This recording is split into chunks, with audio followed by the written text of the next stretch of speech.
When Jesus and his friends had finished their goodnight meal, they walked to a garden to pray. That's where Jesus' enemies found him. The men had torches and clubs and sticks. They were very frightening. And right in front was Judas, who had been one of Jesus' friends. Judas crept right up to Jesus and kissed him on the cheek. "This is the man you want," he said. "Arrest him." Jesus looked very sad. His friends were scared. Most of them ran away, but not Peter. He pulled out a sword and began swinging it about.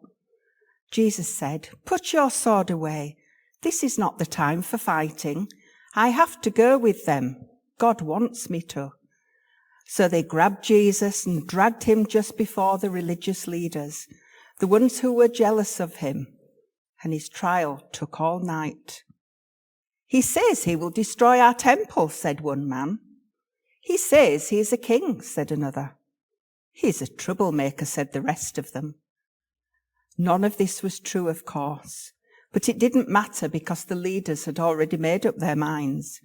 Jesus wouldn't do what they said, so Jesus would have to die. They beat Jesus, they hit him hard, they took away his clothes and put an old robe around his shoulders and jammed a crown of thorns on his head. And while the blood ran down his forehead, they called him names and made fun of him. "So you think you're a king? Well, look at you now." Jesus never said a word. His body hurt. His heart was breaking, but he never said a word.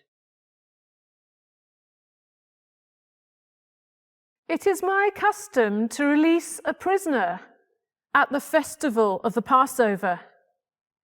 Do you want me to release to you the King of the Jews, or the man called Barabbas, a murderer? Barabbas! Then what shall I do with the one you call the King of the Jews? Crucify him! Why? What crime has he committed? Crucify him! I can find no fault with him. Very well, on your heads be this decision. I wash my hands of it. I am innocent of this man's blood. It is your responsibility.